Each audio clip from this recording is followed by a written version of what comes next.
Hi guys, welcome back to my channel today. So I decided to get out and do something different. I needed to go for a walk anyway, so I thought, well, what better place to walk than the Holyrood Cemetery here in Westbury, New York. And look what I came across. Do y'all recognize that name? Margaret T. Brown, born July the 19th, 1868, and died October the 26th, 1932. And she was married to James J. Brown. He was born in Weymouth, Pennsylvania, September 27th, 1855, and died September the 5th, 1922. And y'all, this is Molly Brown, better known as the Unsinkable Molly Brown, from the reputation that she gained being a survivor from the sinking of the Titanic.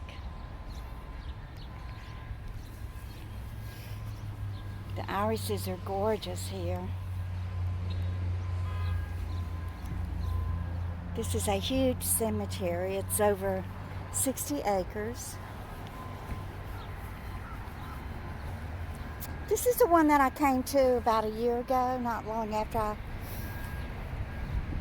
moved to Long Island. And I showed y'all the triangle back there of the where they bury the babies who were killed by neonaticide. Let me see if I can sit here and we'll talk about the Unsinkable Molly Brown. Yeah, she had gone to to Colorado to live with, I think it was a cousin, and she met this James J. Brown, and he was in the mining business. So she married him, and she became a socialite and a philanthropist. That's where he found his riches, was in the mining business. She was born in Hannibal, Missouri. I don't think it says on her tombstone. And she died in the Barbizon Hotel in New York City.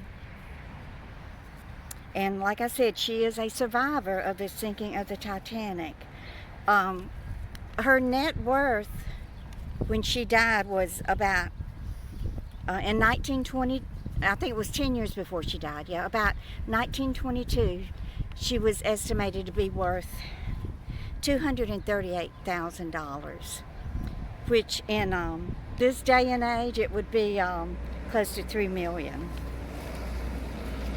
So I would say she was pretty wealthy at that time. Sorry about the wind. Her parents were Irish Catholic immigrants.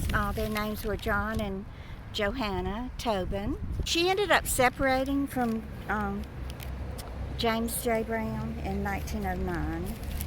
She spent her early 1912, actually she was in Paris, France, I think, visiting her daughter who was attending the Sorbonne, is that the name of it? The university there in Paris.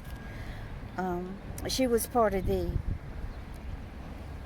John Astor, the Fourth Party. And then she received word that her eldest grandchild was seriously ill back in Denver. So she boarded the Titanic, the RMS Titanic, and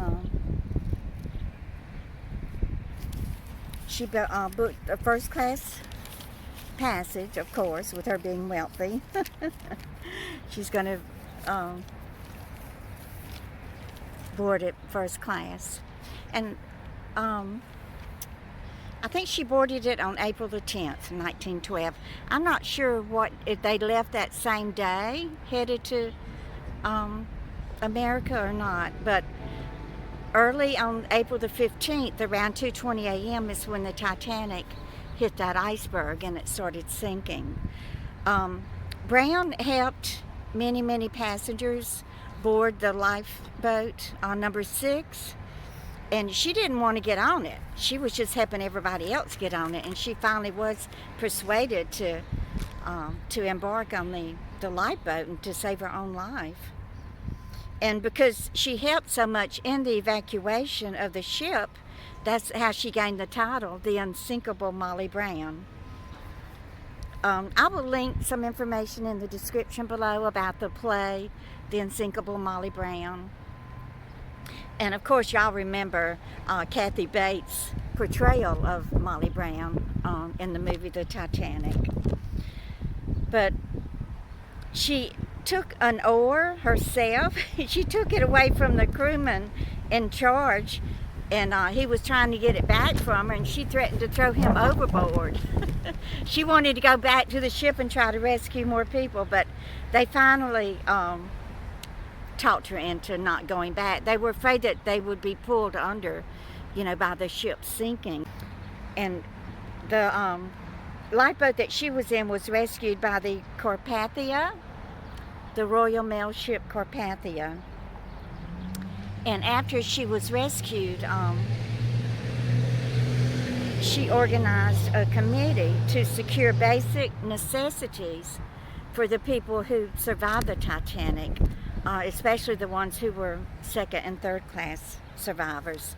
And, when I read that on Wikipedia, I was pretty shocked because I didn't think any of the second or third class survived the sinking of it.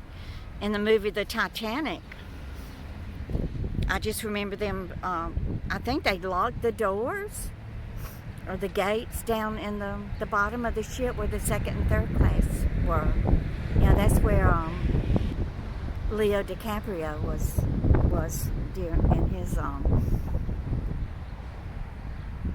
during his voyage. He was down in the third class. That was such a good movie. Thought I'd get out of the apartment today. The sun is finally shining. We've had rain, and more rain. We had rain on Mother's Day, and I stayed in the apartment, and my family did come visit me and brought me my Mother's Day gift, so it ended up being a wonderful Mother's Day.